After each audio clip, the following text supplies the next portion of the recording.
Semana passada, nossa mensagem foi voltada para a ascensão de Cristo. E foi o domingo da ascensão. E na semana passada, então, Cristo ascendeu. Ele se despede dos discípulos. E ao se despedir, ele começa a ser levantado. E sendo elevado às alturas, uma nuvem o encobre. E ele chega diante da mansão celestial, na entrada da mansão celestial, como está descrito no Salmo 24, os anjos começam então a cantar e celebrar e declarar: abram os portais eternos para que entre o Rei da Glória. Então outros anjos cantando perguntam: quem é esse Rei da Glória?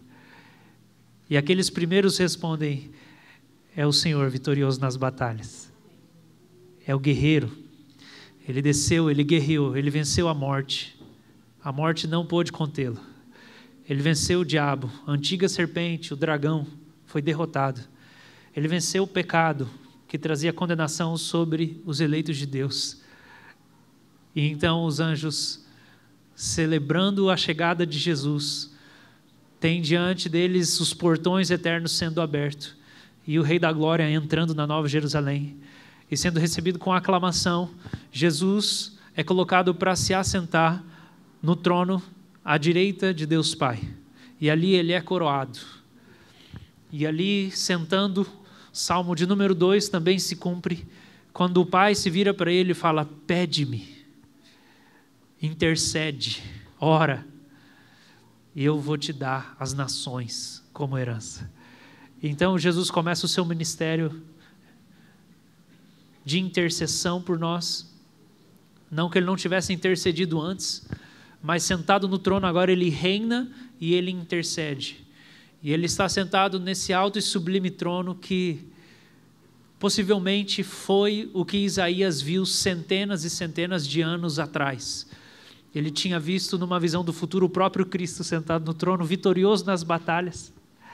E é comentado que nas batalhas da antiguidade, quando um rei vencesse, provavelmente o que ele faria era pegar uma parte da capa do rei que ele venceu e ele costurava na barra da própria capa dele. E Isaías declara que quando ele vê esse rei sentado no trono, a aba das vestes dele é imensa e ela enche o templo, porque ele venceu todos os outros reis. Ele é o soberano dos reis da terra. E os anjos cantam que ele é santíssimo, infinitamente santo. Os discípulos, então, são orientados por Jesus a permanecerem em Jerusalém, esperando, porque dentro de poucos dias o Espírito Santo seria enviado. E o Pentecostes aconteceria no capítulo 2, descrito por Lucas, em Atos. E quando a gente pensa no capítulo 2 de Lucas e no Pentecostes, a gente pode compreender que a segunda pessoa da Trindade se eleva e ela sobe, ela penetra os céus. E agora no centro do universo, a gente tem sentado, no centro do universo tem um trono, e nesse trono tem um ser humano, que é Deus, esvaziou-se da sua glória, assumiu a forma humana, e agora ele é glorificado como Deus e como homem. E Jesus é um homem. Isso representa o anseio da criação que está gemendo. Porque a criação está gemendo, ansiando a manifestação dos filhos de Deus, ansiando a recuperação do paraíso, do jardim. Quando na queda de Adão, o ser humano foi separado da presença gloriosa de Deus. Quando houve uma separação do céu e da terra. E as portas do paraíso foram trancadas, mas elas se abrem para Jesus entrar. Então o último Adão, ele entra de volta, e ele representa essa união do céu e da terra, do humano e do divino. Porque agora um humano, ressurreto, com as suas cicatrizes nas mãos, ele permeou os céus, ele sentou-se no trono, e essa é a esperança de toda a criação. O nosso anseio, a nossa esperança é o dia em que o céu e a terra vão se unir outra vez. João escreve no Apocalipse que ele vê uma cidade descendo do céu. É esse anseio se cumprindo. O céu e a terra vão se unir de novo. Deus não vai estar nas regiões celestiais lá em cima, e os anjos lá em cima, e a gente aqui tendo dificuldade de percebê-lo, de vê-lo, porque vai ser o mesmo lugar. A cidade de Deus vai descer do céu, e vai ser a cidade dos homens, e a cidade de Deus vão ser a mesma cidade. Esse é o anseio da criação. O que a gente experimenta hoje é apenas o antegozo, é apenas um adiantamento. Quando a gente prova essas primícias do Espírito, a gente prova de um consolo, enquanto o sofrimento ainda está espalhado pelo mundo e pela criação. Mas um dia o sofrimento vai acabar. Um dia o Senhor vai consolar e vai enxugar toda a lágrima do olho.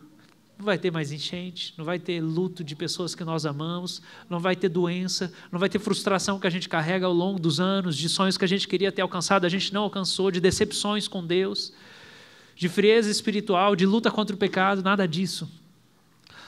Os males da alma, os males da sociedade, os males da criação, eles vão terminar permanentemente. Esse é o nosso anseio, é a união do céu com a terra. E essa é a nossa esperança. Essa é a nossa esperança. Mas no dia de hoje, nós olhamos para o Pentecostes, que é esse momento quando Jesus, ao pedir às nações, Ele e o Pai enviam o Espírito Santo sobre a igreja, para que o Espírito Santo, vindo sobre a igreja e sobre o mundo, ele pudesse ganhar de todas as nações e de toda a língua, de toda a tribo, um povo, que seria a herança do Filho. E quando a gente fala dessa descida do Espírito Santo, em outros momentos na Escritura, também uma linguagem de subida é utilizada. Se a gente fala do derramamento do Espírito, e de lá do alto, Jesus derramar sobre nós a bênção, o favor, a graça, porque Ele está sentado no trono, Ele tem toda a autoridade, Ele reina e Ele nos abençoa. Ao longo do Novo Testamento também tem uma figura de subida que é utilizada, da gente subir até onde Ele está. Não tem como a gente ser discípulo e seguir o Mestre como os 12. Não é tão fácil assim seguir Jesus, agora que Ele não está mais aqui, e nós não conseguimos olhar para Ele, agora que a gente não consegue enxergá-lo. E é por isso que diversas vezes no Novo Testamento, a gente recebe esse empurrão, esse chamado, para a gente subir até onde Ele está, nos lugares celestiais. Colossenses capítulo 3 fala sobre isso. Coloca o seu pensamento no alto, onde Cristo está assentado. Eleva a sua mente para o alto, onde Ele está assentado. Vamos subir até o Senhor. Esse é o jeito que o discipulado acontece agora. Ser um seguidor de Jesus agora significa subir até onde Ele está. Não necessariamente por meio de levitação, o que alguns podem vir a experimentar numa experiência particular.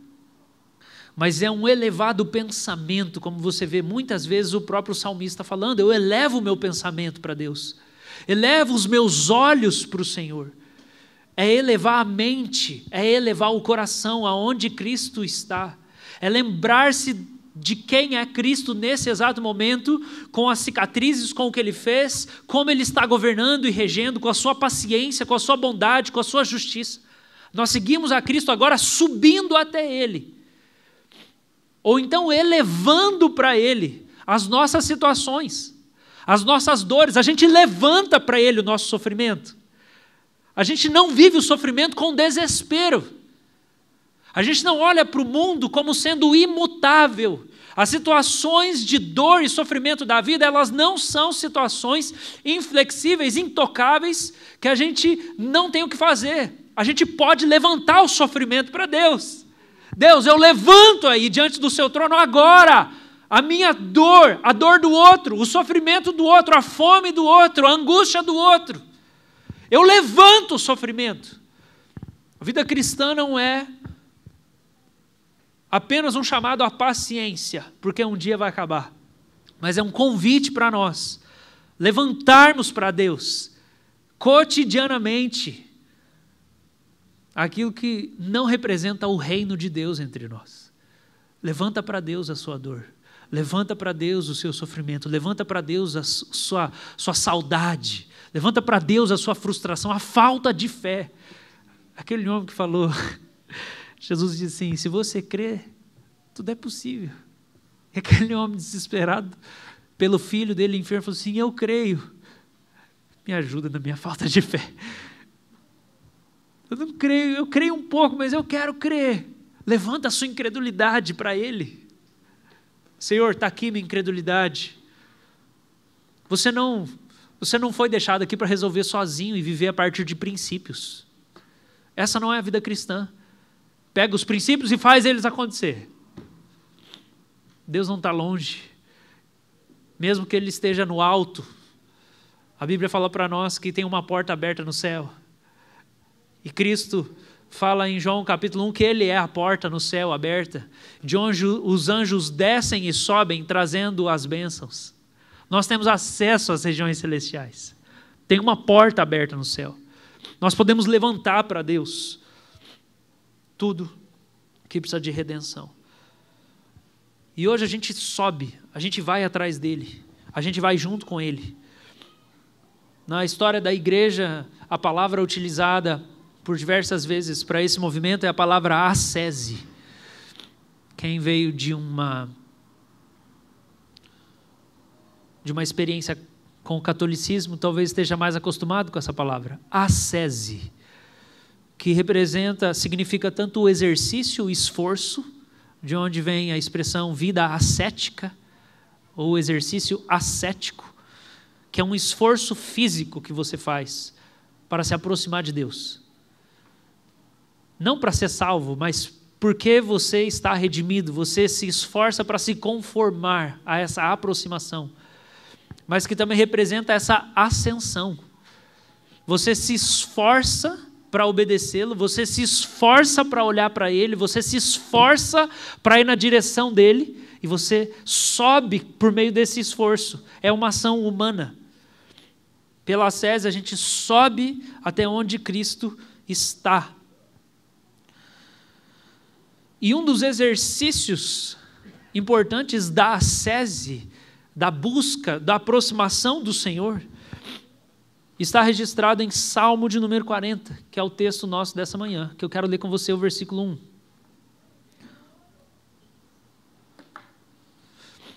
Esperei com paciência pelo Senhor.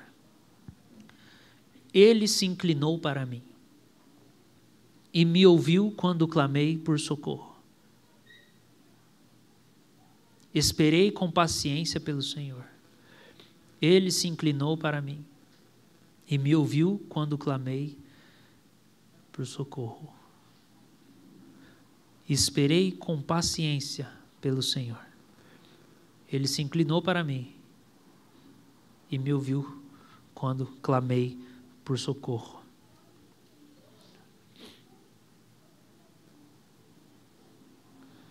Davi nos orienta aqui a uma prática que talvez para muitos seja uma prática estranha.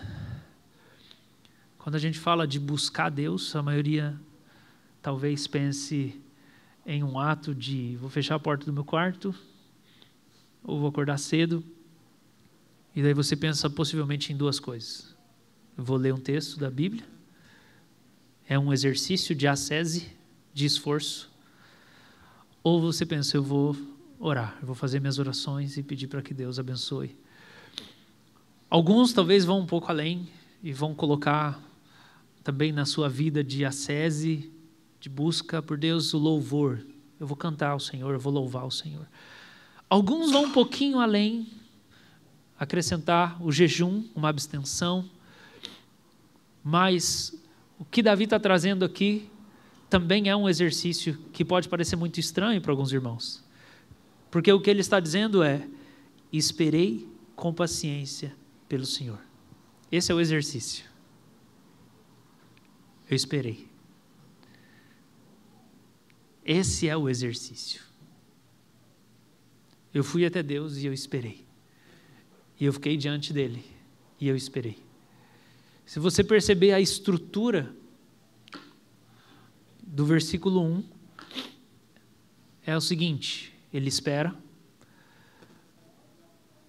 Depois do segundo ato, Deus dá atenção. Terceiro ato, daí ele ora e faz um pedido. E o quarto ato, Deus responde. Presta atenção novamente no texto. Primeiro, esperei com paciência pelo Senhor. Segundo, ele se inclinou para mim. Terceiro, quando clamei por socorro. E quarto, ele me ouviu. Essa é a progressão. Mas Davi começa com a espera. E a palavra aqui, essa primeira parte em hebraico é esperei, esperei Yahvé.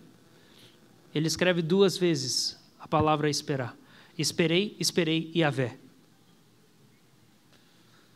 A gente sabe que na gramática hebraica, quando você tem a repetição, você está dando uma ideia de infinitude. Então, o santo, santo, santo que os anjos cantam está falando sobre a infinitude da santidade de Deus.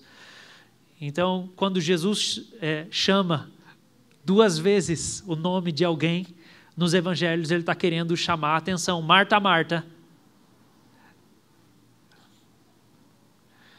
Quando a mãe chama 2 vezes o nome do filho, presta atenção. Davi está dizendo, esperei, esperei.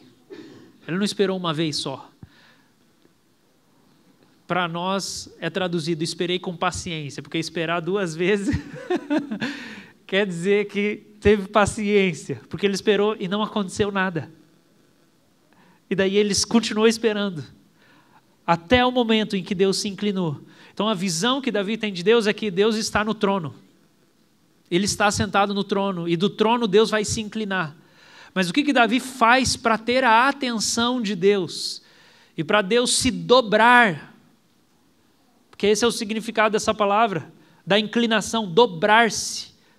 Davi simplesmente vai olhar para Deus. Ele não começou esse momento de oração pedindo. Ele não começou esse tempo de comunhão com Deus falando nada. Não era motivo nenhum que ele tinha. O pedido vai ser só depois que ele vai pedir alguma coisa. Ele vai clamar só depois. Ele chega e ele espera. Ele fica lá. Literalmente. Talvez isso se pareça com fechar a porta do meu quarto, sento,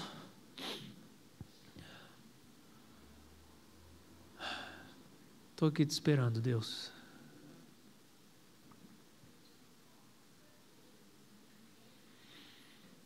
Meu pensamento foi nas coisas que eu tenho que fazer hoje. Aí, o que eu faço na hora que o meu pensamento vai embora? Porque nenhum de nós alcançou uma visão beatífica de Deus. Nenhum de nós vê a glória de Deus em todo o seu esplendor. Então, todas as vezes que a gente vai tentar contemplar Deus, olhar para Deus, meditar na beleza dele, a nossa mente se distrai e a gente vagueia.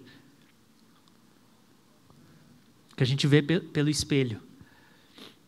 Então, a distração faz parte da vida de oração de todo mundo. Não é porque, presta atenção, não é porque você luta com distração e tem dificuldade de se concentrar em Deus, que a sua oração não é ouvida. Porque não existe ninguém que não tenha que lutar com distração quando vai orar. Não existe. Ninguém nasceu com predisposição para contemplar Deus. Isso não é coisa de gente introspectiva. Porque a pessoa que não é muito para fora, sabe o que a gente olha, aquela pessoa mais quietinha, para ela é mais fácil. Não, o barulho está tudo dentro da cabeça dela. Tem 2 tipos de gente, quem é barulhento para fora e quem é barulhento para dentro. Você acha que ela é quietinha, mas está explodindo por dentro, está implodindo. Então todo mundo luta com a tal da distração quando vai orar. E Satanás também participa para te ajudar a distrair. Então você vai, Senhor, eu estou aqui esperando no Senhor. Eu vim esperar no Senhor. Somente foi, eu não lavei a louça ainda, eu tenho que fazer uns negócios lá, eu tenho que pagar isso, tenho que pagar aquilo, tenho que estudar para a prova, tenho que levar o carro para arrumar. É que você vai pensando tudo. O que acontece na hora que tudo vem para a sua cabeça? Você repete a mesma coisa. Eu estou esperando no Senhor. E daí você fica. Aí você começou a imaginar, nossa, hoje eu acho que eu vou usar aquela roupa. Tá frio, nossa, que bom, eu estava com vontade de usar aquele casaco. Aí você fala de novo, eu estou esperando no Senhor. Ascese é exercício, é esforço, você vai dominar a sua mente, porque o Espírito Santo está em você, você pode vencer a carne agora. E você começa a dizer, eu estou esperando no Senhor. Jesus, eu estou esperando no Senhor. Só que ele faz isso 2 vezes, por quê? Porque na primeira não funcionou. Então ele acrescenta, eu vou ficar aqui mais um pouco. Exercício, paciência. Senhor, eu estou aqui esperando no Senhor. Eu te espero, Deus. Alguns de vocês talvez pensem, mas qual é a utilidade disso?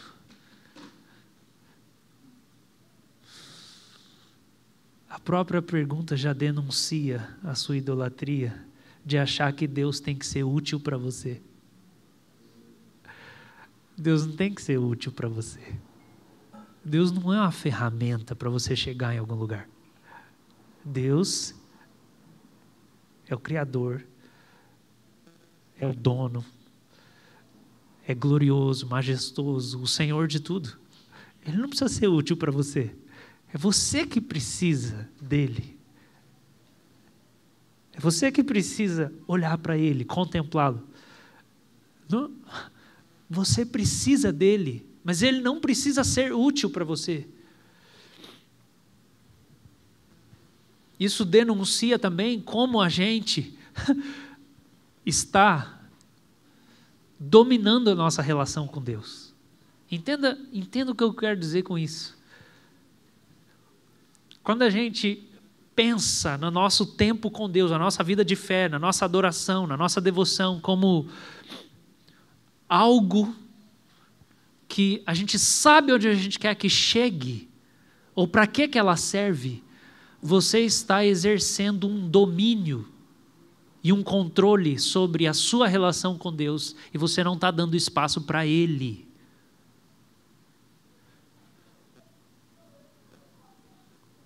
Toda vez que você pensa em como vai ser o seu tempo com Deus, de comunhão íntima, de devoção, e você já sabe o que esperar, isso significa que Jesus não está reinando sobre o seu relacionamento com Ele, mas é a sua carne, a sua expectativa, é você mesmo. Então você pensa assim, eu sei fazer devocional, eu tenho que fazer devocional, eu sei. E daí o que você espera? Eu vou lá, eu vou ler um versículo bíblico, eu vou fazer umas anotações, eu vou grifar, no final eu vou orar pelos meus pedidos. E pronto. Igual o Keith Green, né? Fala que as pessoas vão na igreja e é como se elas estivessem indo visitar Deus no presídio. E aí, tudo bom, Deus? Tudo bom? Eu tenho mais 15 minutos. Espero que estejam tratando você bem aqui dentro. Eu volto semana que vem. Tchau. O tempo devocional de alguns é exatamente assim também. Você faz o seu negócio e vai embora. Não tem espaço para Deus. Tem espaço para a sua performance. Eu sei interceder, eu sei adorar, eu sei meditar. Então eu sei fazer devocional. Você sabe fazer devocional? Você está dizendo que você sabe o que você faz com Deus na hora que você encontra com Ele? Ou, na verdade, Deus é tão paciente que Ele deixa você fazer o seu negócio lá e pronto. E você entra e sai e pronto, vai embora. Mas talvez pouca coisa acontece, pouca coisa muda. Talvez pouca oração é respondida de fato, porque você chega lá, você faz sua apresentação. E Davi está falando de outra coisa. Davi está falando, eu sei que Ele está sentado no trono. Eu chego e eu espero Ele.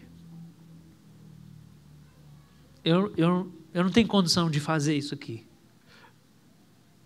Vocês estão entendendo o que eu estou falando, gente? Alguns estão entendendo. A gente não tem condição de fazer isso aqui, ó. Essa relação com Deus. Eu sei me relacionar com Deus. Eu sei alguma coisa. Mas eu não sei. Eu não sei. Eu não sei o que eu preciso. Eu não sei o que eu preciso ouvir de Deus. Eu não sei o que Deus tem que fazer. Alguma coisinha eu sei. E como que eu reconheço que eu preciso dele? É que eu chego diante dele e eu fico quieto. O Senhor é Deus, não eu. Deus, eu vim aqui, eu vou esperar no Senhor. Eu espero no Senhor. E daí quando nada acontece, eu espero mais um pouco no Senhor. Porque eu não quero controlar mais isso da minha vida. Eu já controlo tanta coisa, por isso minha vida é um inferno. Eu não quero controlar mais isso. Porque esse é o espaço onde tudo pode mudar. Esse é o espaço onde tudo pode acontecer. Porque com o rosto desvendado, se eu contemplo a glória de Deus, eu sou transformado. Então, aqui eu não quero controlar. Eu quero começar por aqui. Que se aqui eu aprender a abrir mão do controle, se aqui eu parar de controlar os frutos da vida devocional, o resultado que eu tenho, se aqui eu entrego para o Senhor, eu aprendo a ter paciência e falar, o Senhor decide quando vai sair algum resultado desse tempo que eu passo com o Senhor. O Senhor controla o que vai ser esse tempo, e não eu. Quando eu aprendo a controlar, a deixar a mão desse controle, vai ficar mais fácil lidar com a vida. Vai ficar mais fácil abrir mão e confiar em Deus para o casamento, para o futuro, para o dinheiro. Vai ficar mais fácil. Porque aqui é onde a verdadeira luta acontece, da minha carne. E eu falo, Senhor, está aqui. Mas o que pode acontecer se eu esperar em Deus? Qualquer coisa. Deus pode vir sobre você quando você não está esperando nem um pouco e trazer uma convicção de um pecado que você nunca enxergou, que ele é um obstáculo para você amar a sua família, para você ser alguém mais íntimo do Senhor. Você deixou ele falar, é como se fosse Deus. Eu vou deixar o Senhor falar o que o Senhor quiser. Eu só vou ficar aqui. Alguns de vocês escolhem os livros da Bíblia que vocês querem ler. É só Salmo, Provérbio, Evangelho. Profeta menor, não, por favor, não entendo nada. Apocalipse, eu tenho medo do capeta, não quero saber.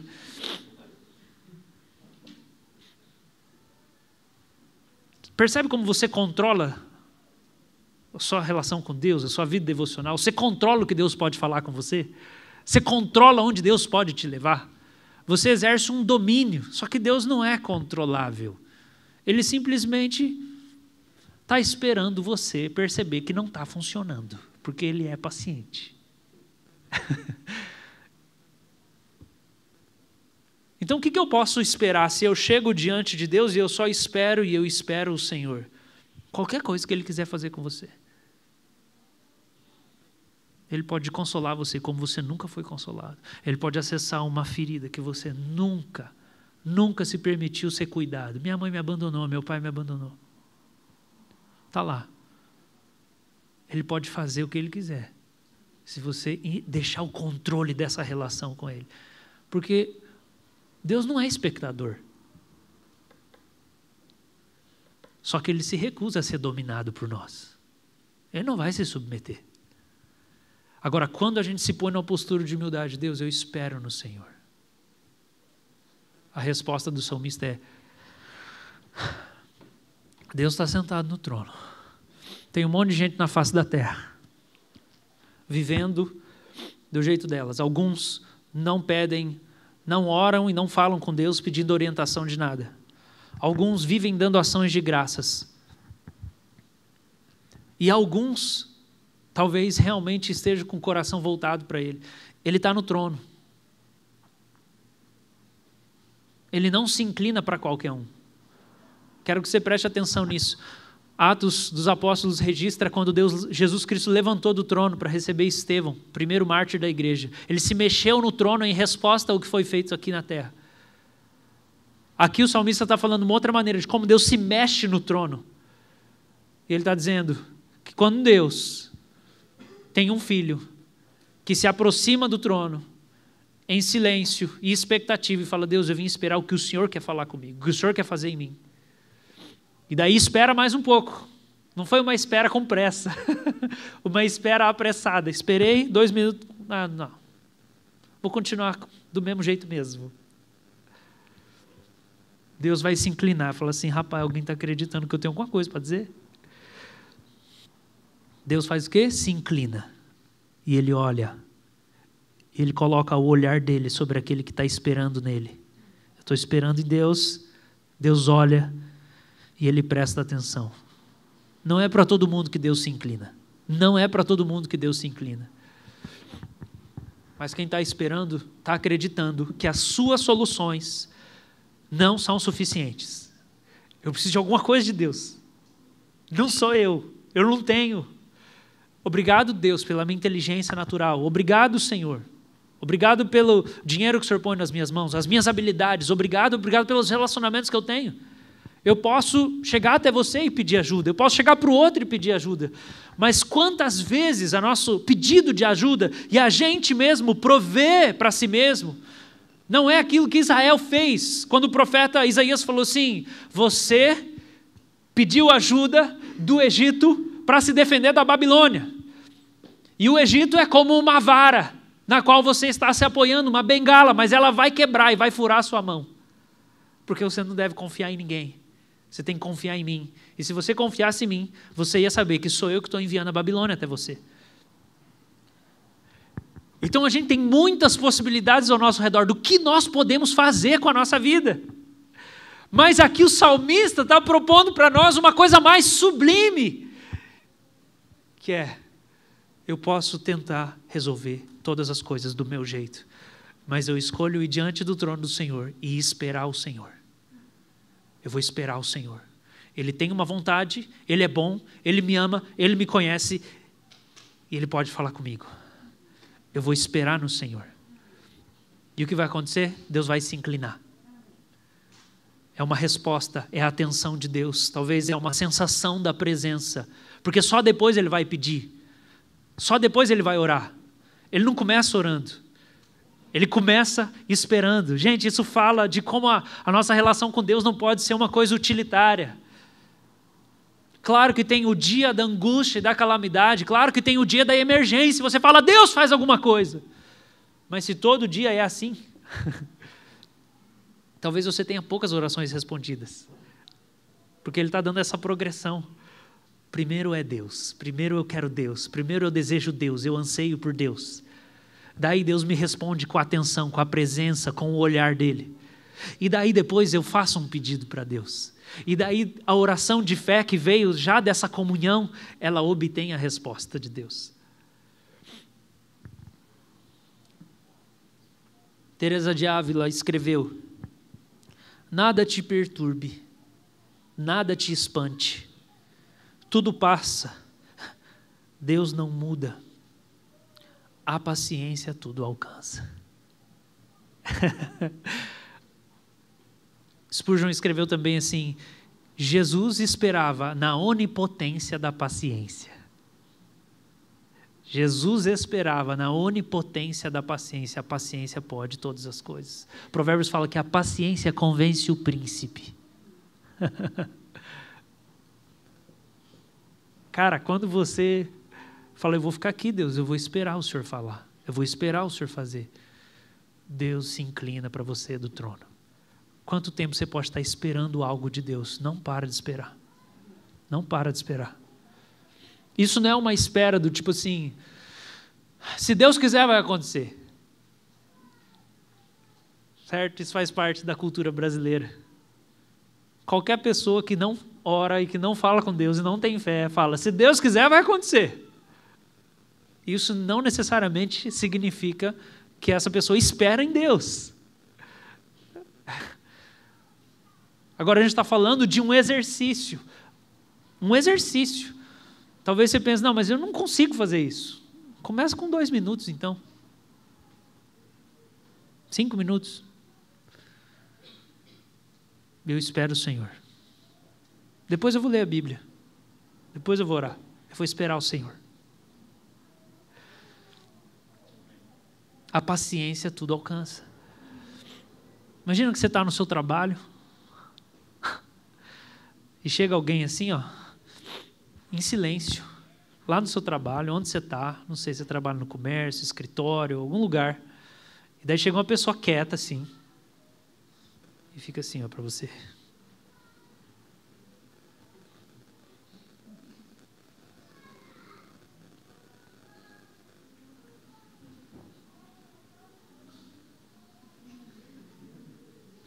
Começa a dar um mal-estar, não dá não?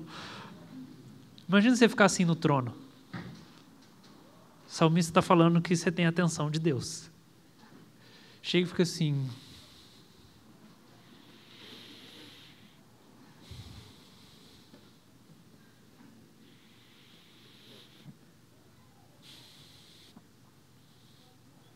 Não é tipo assim, se Deus quiser vai dar certo e eu vou fazendo as coisas acontecer. Não é assim. Eu tenho isso aqui. Eu quero do jeito de Deus. Eu quero que a vontade de Deus seja feita. Eu vou esperar no Senhor. Eu vou esperar no Senhor. Porque as coisas que a gente pede para Deus fazer e a gente não espera Deus fazer nada, nem falar nada, Deus vai deixar a gente agir segundo o nosso jeito carnal. Ele vai deixar. Porque Ele trabalha para aqueles que nele esperam. Você não honra Deus se você não espera Ele. Não foi essa a vida de Jesus, gente? Quando que Jesus começou o ministério? O Evangelho de Lucas registra para nós. Ele tinha cerca de 30 anos. O que ele fez 30 anos? Ficou esperando. Só fez cadeira. Imagina que hoje Deus fala com você assim, ó, você não tem sombra de dúvida, que um dia, todo doente que você pôr a mão vai ficar curado, todo endemoniado vai ser, ninguém vai ter doença mental nenhuma mais perto de você, as pessoas vão ser curadas, seja que isso veio por algum trauma ou por alguma ação do maligno, você vai pôr a mão e vai ficar curado. Você vai falar e vai sair a palavra de Deus da sua boca e multidões vão seguir você. Você ia ficar ansioso para isso aí acontecer? Para esse dia chegar? Alguns aqui estão esperando, será que eu vou ser missionário um dia? Será que Deus vai me levar para o ministério? Quando será que vai acontecer tal coisa? Então, Jesus tinha essa palavra. Ele esperou 30 anos para esse dia chegar. 30 anos! E daí durou 10% da vida dele. E acabou. 10%, só 3%.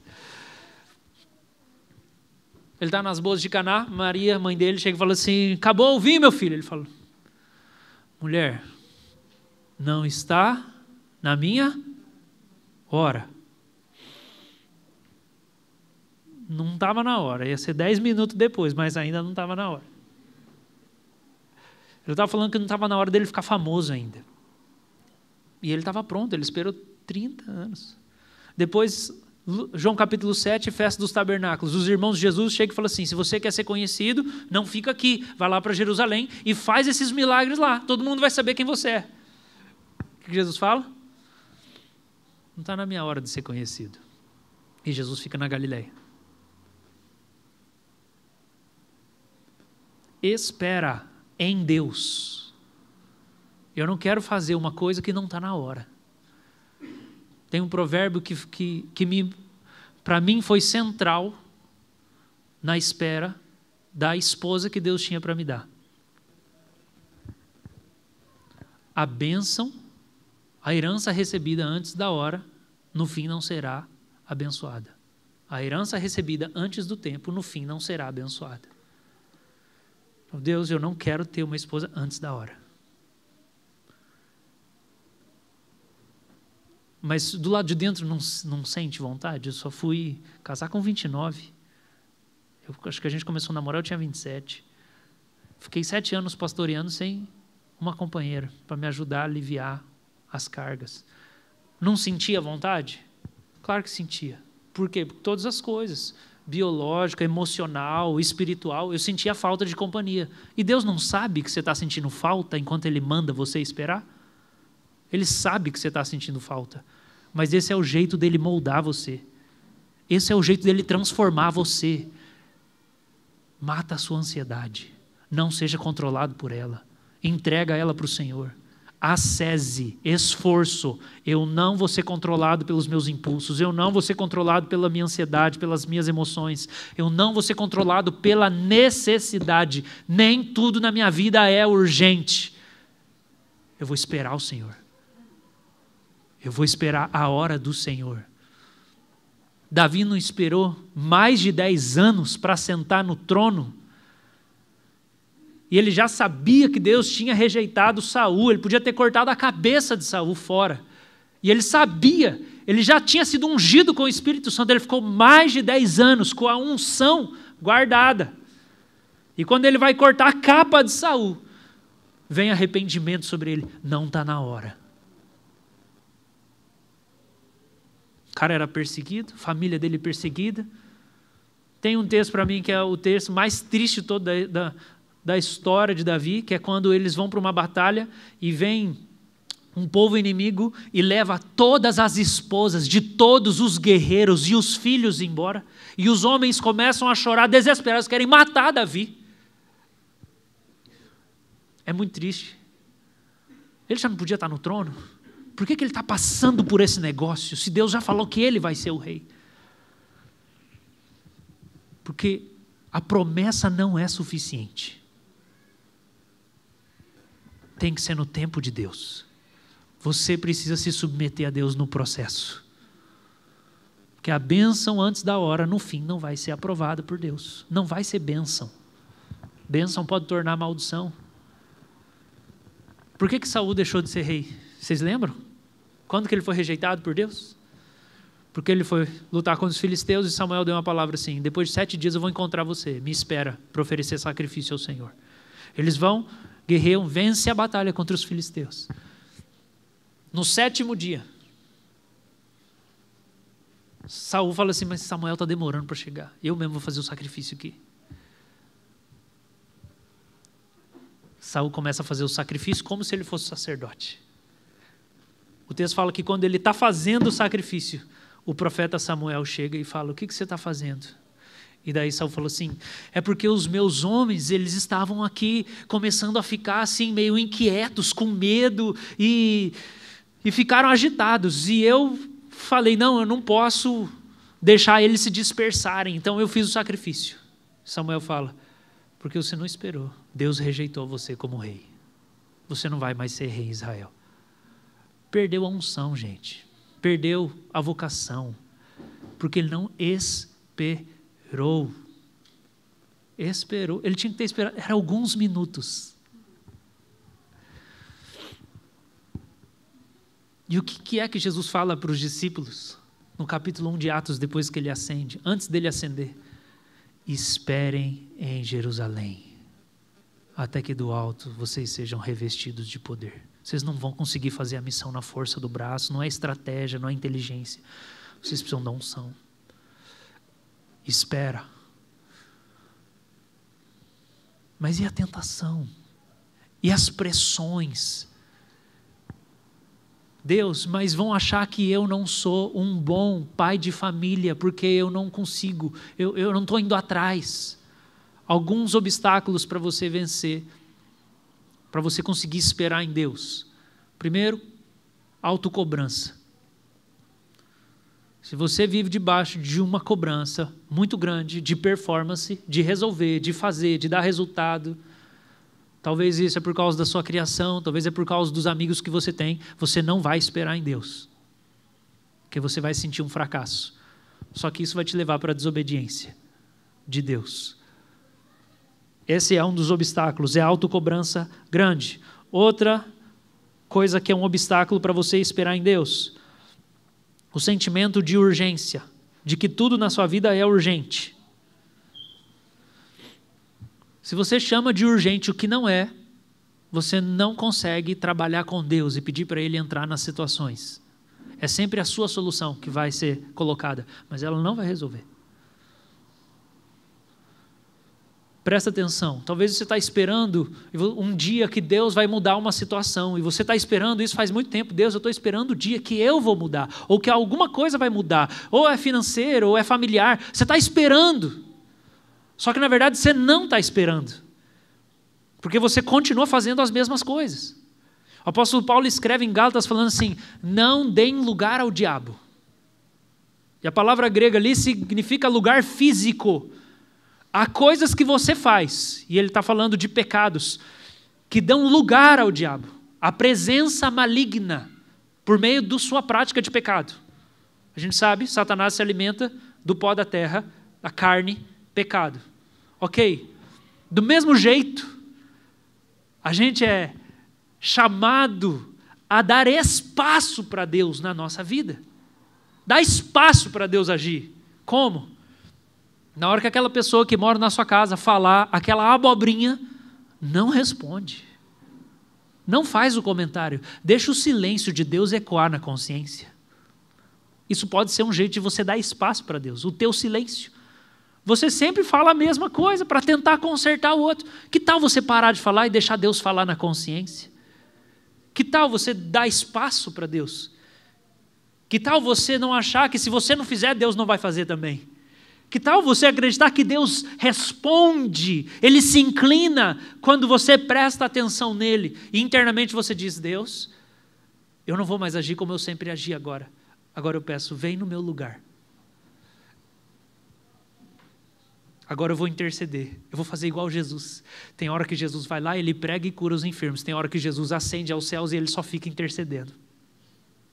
Agora eu vou fazer igual Jesus no trono, eu vou orar. Não vou dominar. Talvez você vai dar espaço e vai ver Deus agindo mais. Você vai ver Deus respondendo mais.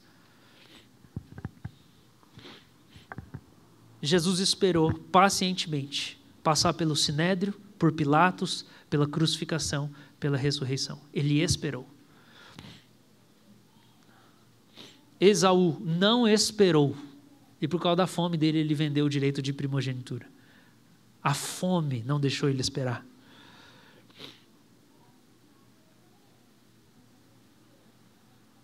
Então eu quero, nessa manhã, orar com você. Nessa direção aqui. Spurgeon tem essa frase maravilhosa que eu tenho meditado. Cristo usa sua coroa imperial entre os que são pacientes. A sua paciência dá espaço para Cristo reinar. Sua paciência. Se você não tem paciência, é difícil amar as pessoas com quem se convive. Mas eu quero terminar propondo para você. E se a vida cristã for Deus te enviando ao mundo todos os dias antes dele, para você esperar ele chegar? Em uma situação, para você não fazer nada antes dele chegar lá. Quebrou o carro no meio da rua. Você está lá. Deus não está lá ainda, não resolveu, você não sabe o que fazer. Que insano seria você parar 5 minutos.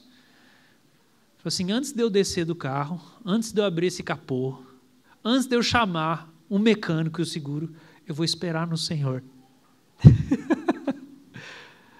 Deus, o que está acontecendo aqui? O que o Senhor quer falar comigo hoje? O Senhor não quer consertar esse carro, não? Manda um anjo aqui. Eu lembro uma vez eu estava andando na Avenida Batel, um carro parado no meio, e lá é bem estreitinho. E eu passei e eu falei assim, o que está acontecendo? Não, o motor não sei o quê. Gente, eu sei de carro igual a maioria das coisas, nada. E daí o cara começou a falar, né? Ele estava lá fuçando, eu falei, presta atenção aqui. Botei a mão no capô do carro, falei, Jesus, manda um anjo consertar esse motor aqui. Amém. Eu falei, tenta ligar. O cara olhou para mim assim. E ele ligou e o carro não ligou e ele ficou olhando para mim assim. Né? Que bruxaria é essa? Aí eu falei, é o nome de Jesus. Jesus ama você. Jesus está aqui, meu filho. Aí eu fiz uma oração com ele e fui embora, porque eu sou meio ruim de evangelização, eu fico com vergonha. Então tem que ser alguma coisa assim. Jesus! Pronto, sai correndo. Sou ousado por algumas coisas, envergonhado para outras. Então, em vez de você se desesperar, claro, tem horas que você precisa fazer alguma coisa, né? Mas e se a gente começasse a se treinar, a convidar o Senhor sempre? Primeiro, Senhor, vem aqui, eu estou te esperando. Eu vou esperar o Senhor. Agora, talvez você precisa de ajuda para vencer algumas coisas. Eu quero orar nessa manhã por 2 coisas. Ansiedade. 3 pessoas nessa semana, quem eu lidei, tiveram crise de ansiedade. 3. E o Senhor já tinha me dado essa palavra, então eu entendi que o Senhor estava querendo desfazer algumas obras das trevas. Porque tem um texto em Pedro que fala que uma das causas da ansiedade é Satanás. 1 Pedro 3, ele fala, Satanás está ao derredor, rugindo, querendo devorar. E no versículo anterior ele fala da ansiedade. Então eu quero orar por ansiedade, porque se você não entregar essa ansiedade, você não vai esperar em Deus. E a segunda coisa, ira, irritação, explosão de ira. Porque esse é um jeito de você consertar, que vem com muita força. Você explode. Você só tinha que esperar. Deixa eu dizer, se você se treinar e esperar diante de Deus no secreto, vai ficar mais fácil. Na hora que duas crianças estiverem gritando na sua sala, berrando, enfiando o dedo na tomada, subindo em cima da mesa, você só está tentando tomar uma xícara de café, mais nada. É só isso. Vai ser mais fácil não explodir. Porque você está acostumado a ficar quieto diante de Deus. Às vezes a gente não tem vontade de dar uns beliscão nas pessoas que moram dentro da nossa casa. Tem não? E quanto a gente não tem vontade de bater em si mesmo? Já teve vontade de se bater? Você já deu um tapa na sua cara? Não precisa falar. Já deu uns tapas em si mesmo? Você não precisa fazer isso. Não precisa. Você pode aprender a esperar com paciência.